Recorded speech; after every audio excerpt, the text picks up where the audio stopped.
سورہ بقرہ کی 226 نمبر آیت، اس میں اللہ فرماتا ہے للذین یؤلون من نسائہم تربص اربعۃ اشہر، وہ جو قسم کھا بیٹھتے ہیں اپنی عورتوں کے پاس جانے کی، انہیں 4 مہینے کی مہلت ہے۔ فَإِنْ فَاءُوا فَإِنَّ اللَّهَ غَفُورٌ رَحِيمٌ، پس اس مدت میں اگر وہ پھر آئیں یا واپس آ جائے تو اللہ بخشنے والا ہے، اللہ مہربان۔ اب اس آیت کی تشریح میں ذرا جاتے ہیں۔ دراصل یہ قسم کھانا کہ میں اپنی بیوی سے 4 مہینے تک کلام وغیرہ نہیں کروں گا یا اس کے قریب نہیں آؤں گا، اسے کہتے ہیں ایلا۔ اس کا حکم یہ ہے کہ اگر قسم توڑ دے اور 4 ماہ کے اندر بیوی کے ساتھ صلح کر لے اور اس کے ساتھ بیٹھ جائے تو فرمایا کہ اس پر کفارہ واجب ہوگا، ورنہ 4 ماہ گزر جانے کے بعد وہ عورت جو ہے اس کو طلاق بائنہ پڑ جائے گی۔ ٹھیک ہے، طلاق کی 3 قسمیں ہوتی ہیں، ایک ہے طلاق رجعی، ایک ہے طلاق بائنہ اور ایک ہے طلاق مغلظہ۔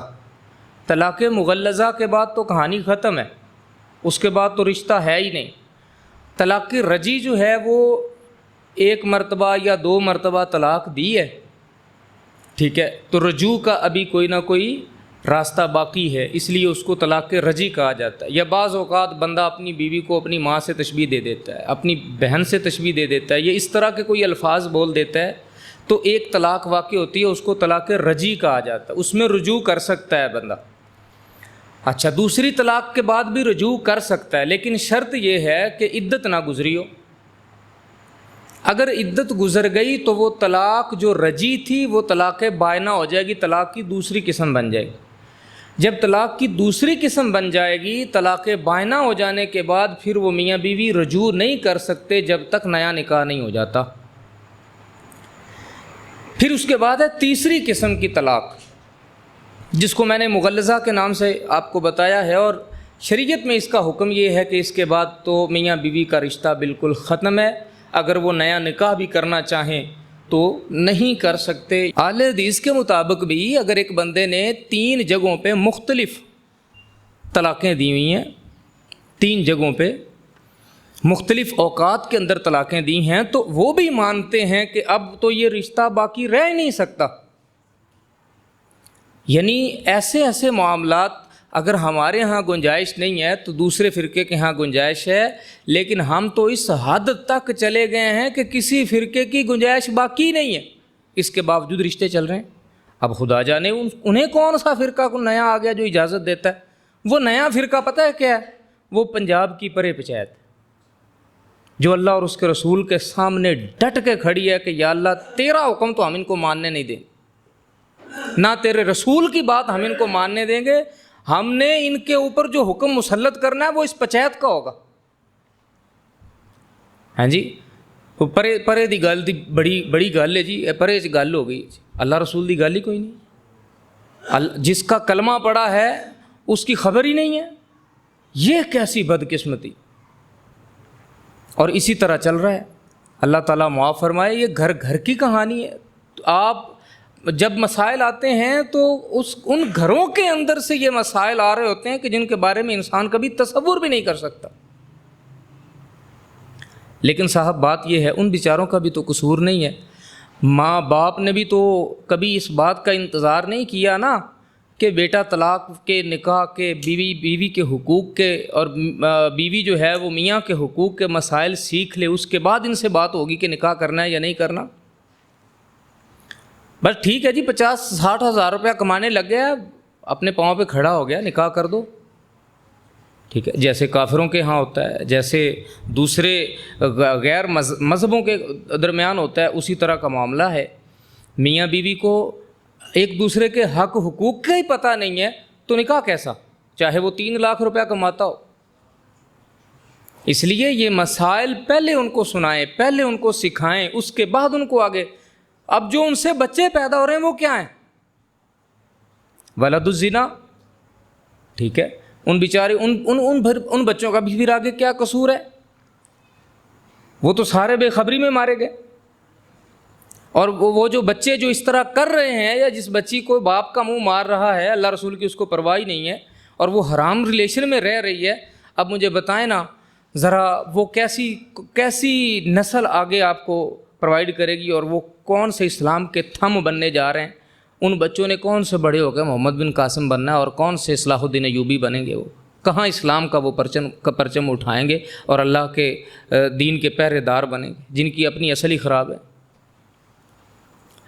تو ٹھیک ہے، یہ طلاق کے مسائل جو ہیں یہ بھی لازمی اپنی اولادوں کو سکھائیں.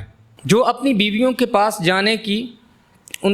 نہ جانے کی قسمیں اٹھا لیں ان کے حوالے سے. وَإِنْ عَزَمُوا الطَّلَاقَ، اگر 4 مہینوں تک تو وہ واپس آ جائیں تو ٹھیک ہے. وَإِنْ عَزَمُوا الطَّلَاقَ، اگر واپس نہیں آتے اور انہوں نے پکا ارادہ کر لیا ہے، عزم کر لیا ہے کہ اب وہ طلاق دیں گے ہی دیں گے، تو فَإِنَّ اللَّهَ سَمِيعٌ عَلِيمٌ، اللہ سنتا ہے، اللہ جانتا ہے، اللہ کو اس بات کی خبر ہے. اب یہاں یہ آیت جو نازل ہوئی ہے، اس کا شان نزول یہ ہے کہ زمانہ جاہلیت کے اندر ہوتا یوں تھا کہ لوگ اپنی بیویوں سے مال طلب کرتے تھے. جیسے کسی کے باپ کے پاس اللہ نے مال و دولت دیا ہے، میاں کو ضرورت پڑ گئی، کہا کہ جاؤ کہیں سے مال لے کے آؤ، یا اپنے بھائی سے مانگ لو یا اپنے باپ سے مانگ لو. یا یوں ہوتا کہ عرب میں دستور یہی تھا کہ بیوی عورت جو ہے وہ اپنے مال کی مالک ہے. ہمارے ہاں تو ہوتا ہے نا جو میاں کا وہ بیوی کا، باقی ممالک میں ایسے نہیں ہے. وہاں بیوی اپنے مال کی علیحدہ مالک ہے، وہ اپنی علیحدہ زکوٰۃ نکالتی ہے. میاں اپنے مال کا علیحدہ مالک ہے، وہ اپنی علیحدہ زکوٰۃ نکالتا ہے. تو زمانہ جاہلیت کے اندر جب میاں اپنی بیوی سے کچھ مال طلب کرتا اور وہ آگے سے انکار کر دیتی اور کہتی کہ ہم تو نہیں دیں گے، تو اس وقت میاں قسم کھا لیتا. وہ یہ کہتا کہ 1 سال یا 2 سال یا 3 سال یا اس سے بھی زیادہ عرصہ اب میں تیرے قریب نہیں آؤں گا. ٹھیک ہے، اور انہیں پریشانی میں چھوڑ دیتے. اچھا، اب بیوہ ہوں تو کہیں اور نکاح کر لیں عدت گزار کے. اگر شوہردار ہوں تو شوہر کے پاس سے کوئی سکون حاصل کریں. شوہر ہے جی پنجابی کہتے ہیں نہ ہویا ورگا ہے، لیکن اس نے قریب آنے سے اس نے قسم اٹھائی ہوئی. تو یہ عورتوں کے اوپر اتنا بڑا ظلم تھا کہ لٹکا کے رکھنا ہے ان کو درمیان میں، نہ ادھر جانے دینا ہے نہ ادھر جانے دینا ہے. اب اس سے بڑی پریشانی کیا کہ 3 سال ایک مرد پاس ہی نہیں آ رہا اس کے، اور اس کو چھوڑ بھی نہیں رہا کہ وہ کہیں اور جا کے نکاح کر لے. لٹکایا ہوا ہے، قسم اٹھائی ہے کہ میں نے اس کے قریب نہیں جانا. تو اللہ تعالیٰ نے عورتوں کے حقوق کے حوالے سے یہ بڑی زبردست آیت ہے. حقوق نسواں کے حوالے سے اللہ تعالیٰ نے پابندی لگا دی. اللہ نے فرمایا 4 مہینے کی مدت تو تمہارے پاس ہے، اب اس کے بعد تمہاری وہ عورت جو ہے اس کو طلاق بائنہ ہو جائے گی. اب اس کے بعد وہ کہیں اور نکاح کر سکتی. بات کی سمجھ آئی؟ ٹھیک ہے جی. تو فرمایا کہ اس کے لیے 4 ماہ تک کی مہلت جو ہے وہ تو انتظار وہ کرے. اس عرصے میں خوب سوچ سمجھ لے کہ عورت کو مرد نے چھوڑنا ہے یا رکھنا ہے، بہتر کیا ہے اس کے لیے. فرمایا 4 مہینوں کے اندر اگر سمجھ آ جائے تو اس سے رجوع کر لے تو نکاح باقی ہے، اور کفارہ قسم جو اٹھائی ہے اس کا کفارہ ادا کر دے. کفارہ میں نے آپ کو بتا دیا. اور اگر اس مدت کے اندر رجوع نہ کیا اور قسم نہ توڑی تو عورت نکاح سے باہر ہو گئی، اس پر طلاق بائن واقع ہو جائے گی. ٹھیک ہے جی، مسئلہ سمجھ آ گیا نا. 4 ماہ کے بعد پھر عورت اس مرد کی پابند نہیں رہے گی. وہ جو لٹکی رہتی تھی، انتظار کرتی رہتی تھی، سال 2 3 سال، نہ آگے کی نہ پیچھے کی. فرمایا وہ پابندی ختم، 4 مہینے کا ٹائم ہے، اور اس کے بعد تم کچھ بھی نہیں کر سکتے. اللہ نے جب فیصلہ جاری فرما دیا. اب اس کے بعد جو طلاق والی عورتیں ہیں ان کے مسائل اللہ تعالیٰ بیان فرماتے ہیں. فرمایا والمطلقات یتربصن بانفسہن ثلاثۃ قروء، یہ بڑے ضروری مسائل ہیں صاحب، بڑی توجہ کے ساتھ سنیے۔ اگر کسی چیز کی سمجھ نہیں آتی نا تو آپ مجھے ٹوک سکتے ہیں، میرے سمجھانے میں فرق آ سکتا ہے، جس طرح آپ کو بہتر لگے، آپ کو لگے کہ اس کو تھوڑا سا اور ایکسپلین کرنا چاہیے مسئلے کو، تو میں انشاءاللہ حاضر ہوں۔ اگر اس دفعہ مجھے نہیں کرنا آئے گا تو اگلی بار انشاءاللہ کریں۔ لیکن یہ ہے کہ یہ مسائل ایسے ہیں کہ ان میں کسی قسم کا اشکال نہیں رہنا چاہیے کہ قاری صاحب نے پتہ نہیں کی گل کی تھی سی سمجھ نہیں آئی، یہ نہیں رہنا چاہیے صاحب۔ ہاں سوال کر سکتے ہیں آپ۔ فرمایا والمطلقات یتربصن بانفسہن ثلاثۃ قروء، طلاق والی عورتیں اپنے آپ کو روکے رکھیں 3 حیض۔ حیض وہ خون ہے جو ایک عارضے کے طور پہ عورت کو ہر مہینے آتا ہے، اور یہ اللہ تعالیٰ نے عورتوں کے ساتھ ہی خاص رکھا ہے، اور یہ ویسے تو ایک گندگی ہے، خون ہے، تکلیف ہے، لیکن صاحب اللہ کا اتنا بہترین نظام ہے، انسان کی خوراک اس کی ماں کے پیٹ کے اندر جو اللہ اس کو دیتا ہے وہ یہی خون ہوتا ہے۔ اسی خون سے انسان لوتھڑا، اور لوتھڑے سے پھر وہ ہڈیوں کا جال، اور پھر اس کے اوپر اللہ فرماتا ہے فَكَسَوْنَا الْعِظَامَ لَحْمًا ثُمَّ أَنشَأْنَاهُ خَلْقًا آخر، پھر وہ بڑا ہوتا ہے، اس کی خوراک کا بندوبست کرتا ہے، یہ ناف ناڑو ہے، یہ جڑ جاتا ہے ماں کے رحم کے اندر جا کے انسان کے ساتھ، اور پھر وہاں سے انسان کی خوراک اور 9 مہینے اس کی پرورش کا بندوبست اللہ اس خون کے ذریعے کرتا ہے۔ یہ نعمت ہے اللہ تعالیٰ کی بہت بڑی کہ اس کے ذریعے اللہ نے انسان کو پالنے کا بندوبست فرمایا۔ بہرحال فرمایا کہ جب عورت کو طلاق ہو جائے تو 3 حیض تک وہ اپنے آپ کو روک کے رکھے، 3 حیض گزر جانے کے بعد اب اس کو اجازت ہے کہ وہ کہیں اور نکاح کر سکتی۔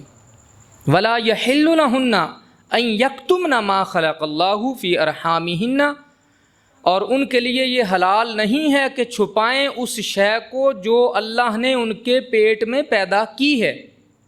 ان کننا یؤمن باللہ والیوم الآخر، اگر وہ اللہ پر اور قیامت کے دن پر ایمان رکھتی ہیں۔ ہاں یہ جو 3 مہینوں کا اللہ نے فرمایا نا 3 حیض، اس کی کوئی وجہ ہے؟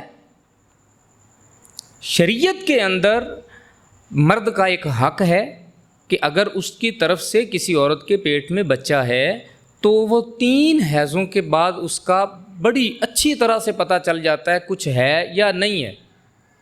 لڑائی ہو گئی، لڑائی کی وجہ سے طلاق ہو گئی، بیوی حاملہ ہے، مرد کو پتہ نہیں ہے، پہلے حیض پہ ہی پتہ چل گیا کہ بچہ وغیرہ یا کوئی بچہ پیدا ہونے والا ہے، اس نے میاں کی نفرت میں آ کے اس کو ضائع کر دیا اور یہ کہا کہ میں اس بدبخت کو کیوں بتاؤں۔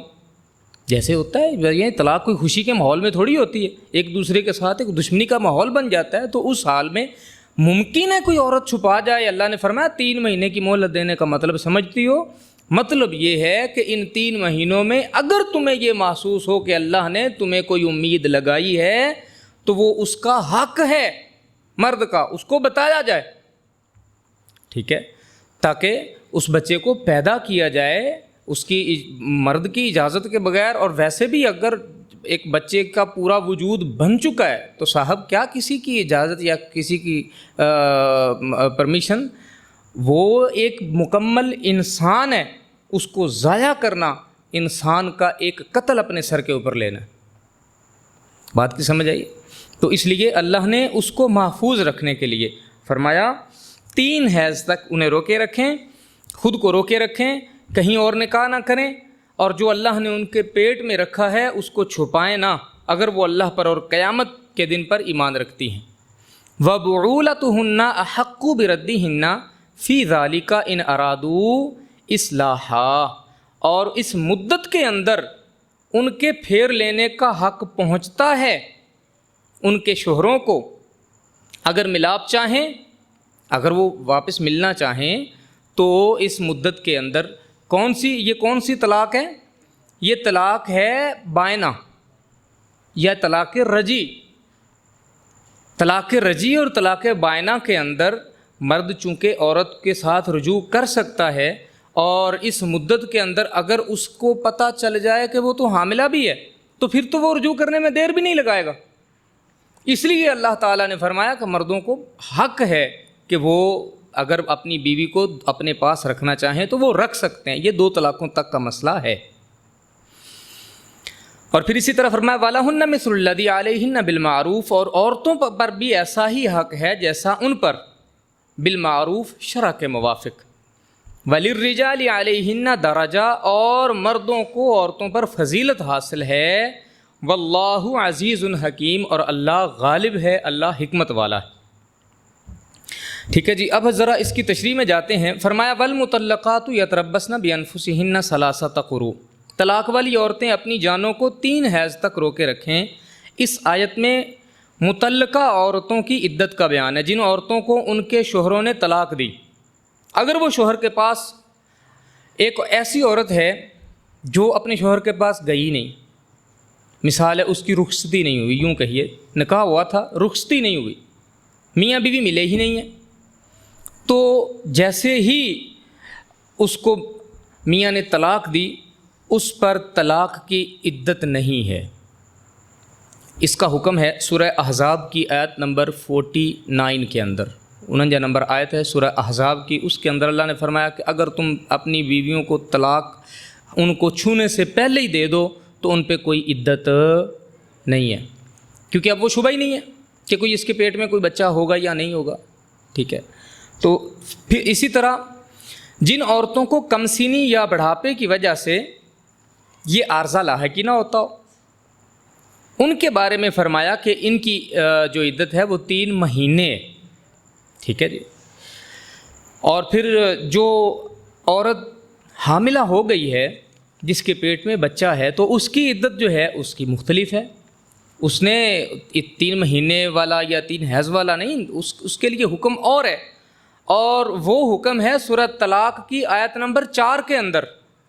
اللہ فرماتا ہے جو عورتیں حاملہ ہیں ان کی عدت طلاق کے بعد جو ان کے پیٹ میں ہے اس کو پیدا کرنے تک ہے، یعنی جب تک وہ بچہ پیدا نہیں کر دیتی ان کی عدت ختم نہیں ہوگی۔ مثال کے طور پہ آج طلاق ہوئی، کل بچہ پیدا ہو گیا، کل ہی عدت ختم۔ آج طلاق ہوئی، آج ہی بچہ پیدا ہو گیا، آج ہی عدت ختم۔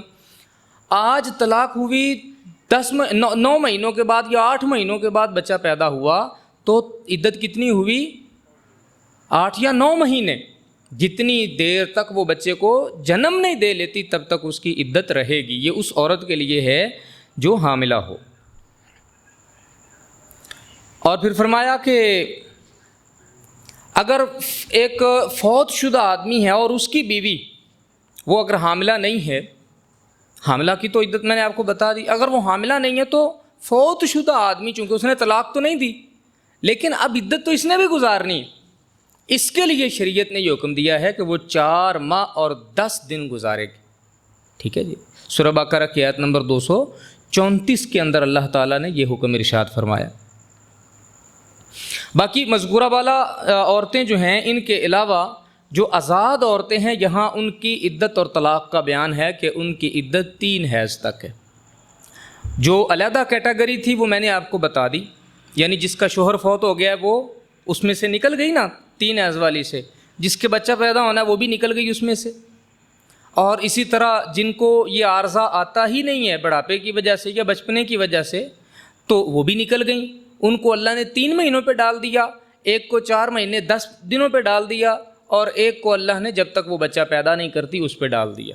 اب باقی جو بچتی ہیں ان کی عدت جو ہے وہ کتنی ہے؟ 3 حیض تک۔ ٹھیک ہے جی، اور کیوں ہے وہ میں نے آپ کو وجہ بھی بتا دی کہ اللہ تعالیٰ یہ نہیں چاہتا کہ اگر کسی مرد کے ہاں سے اس کے عورت کے بطن میں کوئی بچہ ہے تو وہ اس کو چھپائے، یہ مرد کا حق ہے اور اللہ تعالیٰ اس کو چھپانے نہیں دے گا، اس لیے اللہ نے منع فرمایا۔ اور پھر آگے فرمایا کہ وَبُعُولَتُهُنَّ أَحَقُّ بِرَدِّهِنَّ، اور ان کے شوہر اس مدت کے اندر انہیں پھیر لینے کا حق رکھتے ہیں۔ شوہروں کو رجی طلاق میں عدت کے اندر رجوع کا حق حاصل ہوتا ہے۔ بات کی سمجھ آئی گی؟ جیسے میں نے پہلے آپ کو بتایا رجی طلاق کون سی ہے؟ 1 یا 2 طلاقیں، لیکن کب تک رجی ہیں؟ جب تک عدت نہ گزرے۔ جب عدت گزر گئی تو وہ طلاق ہو جائے گی بائنہ۔ طلاق بائنہ کا مسئلہ کیا ہے؟ رجی کا مسئلہ کیا ہے؟ رجی کے اندر یعنی عدت کے اندر اگر رجوع کر لیا تو نکاح کی ضرورت نہیں ہے، اور اگر عدت گزر گئی اور طلاق ہو گئی بائنہ تو اس میں مرد رجوع کرنا چاہتا ہے تو پھر نکاح ضروری ہے۔ اور پھر اسی طرح 3 طلاقیں جو ہیں جس کو طلاق مغلظہ کہا جاتا ہے، اس کے بعد نہ تو عدت کے اندر نہ عدت کے بعد وہ مرد اس عورت کے ساتھ نکاح نہیں کر سکتا۔ ہاں، اس کی ایک صورت اللہ نے بیان فرمائی ہے۔ اللہ یہ فرماتا ہے کہ وہ عورت کسی اور مرد سے نکاح کرے، گھر بسائے اس کا اگر وہ بسا سکے، اور نکاح کبھی بھی کرنا ہے، اس نیت سے نہیں کہ نکاح کر کے پھر طلاق لے لیں گے، یہ جائز نہیں ہے اسلام کے اندر۔ اللہ نے جو طریقہ بتایا ہے وہی اہل سنت کا عقیدہ بھی ہے اور وہی اہل سنت کا فتویٰ بھی ہے کہ اس طریقے کے مطابق کہ کسی اور مرد کا گھر بسانے کے لیے اس کے ساتھ نکاح کرے۔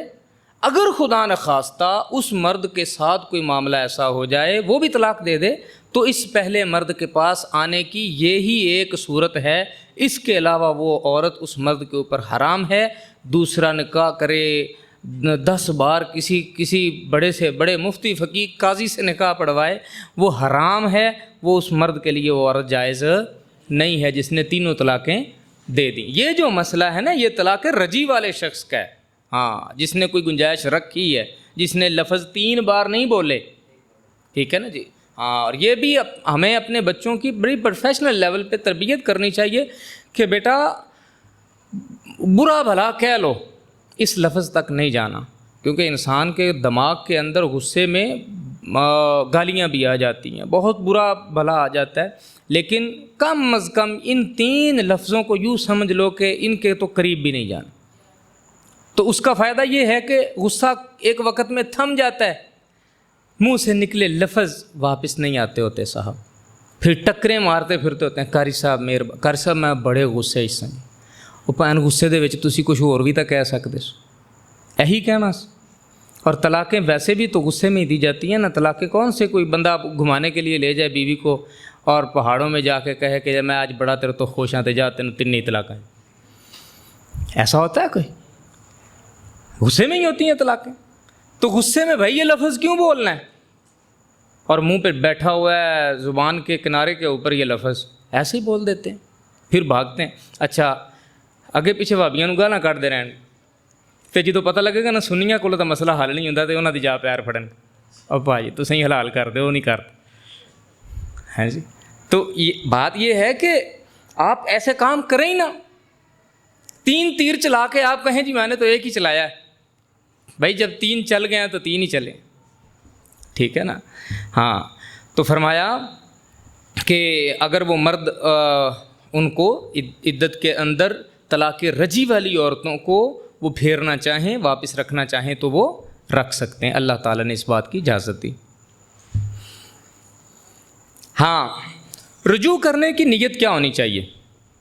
بعض اوقات رجوع بندہ اس لیے کرتا ہے کہ میں جے انہوں چھڑ دیتا تے آزاد ہو گئی، انہوں میں لیانا واپس تے میں دے کولو چن کے بدلے لواں، اور یہ رسول اللہ صلی اللہ علیہ وآلہ وسلم نے منع فرمایا، بہت سخت۔ ہمارے معاشرے کے اندر یہ جہالت ہے، آج بھی ہے، زمانہ جاہلیت کے اندر جو بت پرست لوگ تھے نا ان کی یہ عادت ہوتی تھی، عورت کو ذلیل کرنے کے لیے رجوع کر لیتے، ایک بار جس وجہ سے گھر ٹوٹا ہے نا وہی وجہ دہرانے کے لیے پھر رجوع کر لیتے تھے۔ اگر اللہ فرماتا تمہاری اوقات نہیں ہے اس کو سنبھالنے کی تو پھر چھوڑ دو، پھر رجوع والی طرف نہ آؤ۔ اگر تم رجوع کی طرف آنا چاہتے ہو تو تمہاری نیت یہ ہونی چاہیے کہ پچھلی باتیں بھلا کے نئے سرے سے ایک رشتے کو شروع کرنا ہے، اور اس رشتے کو اس کے تمام خوبصورتیوں کے ساتھ نبھانے کی جو ہے وہ نیت کرنی ہے، اس کے بعد یہ کام کرو، ورنہ نہ کرو۔ ہاں، اس سے منع فرمایا گیا۔ اور پھر اسی طرح فرمایا کہ وَلَهُنَّ مِثْلُ الَّذِي عَلَيْهِنَّ بِالْمَعْرُوفِ، عورتوں کے لیے بھی شریعت کے مطابق مردوں پر ایسے ہی حق ہے جیسے عورتوں پر ہے، جس طرح عورتوں پر شوہروں کے حقوق کی ادائیگی واجب ہے، اسی طرح شوہروں پر عورتوں کے حقوق پورے کرنا بھی لازم ہے۔ دونوں کو اللہ نے برابر کا ذمہ دار ٹھہرایا۔ اور اسی طرح فرمایا وَلِلرِّجَالِ عَلَيْهِنَّ درجہ، مردوں کو عورتوں پر فضیلت حاصل ہے۔ اب یہ ایک وہ خاصہ ہے جو اللہ نے مرد کو دیا ہے۔ جب اللہ نے دیا ہے تو صاحب اس میں کسی کو اعتراض نہیں ہونا چاہیے۔ عورت کو بھی یہ بات مان لینی چاہیے کہ اللہ تعالیٰ نے اس کو فضیلت عطا فرمائی ہے، اور یہ فضیلت ربی ہے، یہ عرشوں سے اس کا نصیب اترا ہے، اس کا مقابلہ نہیں کرنا چاہیے۔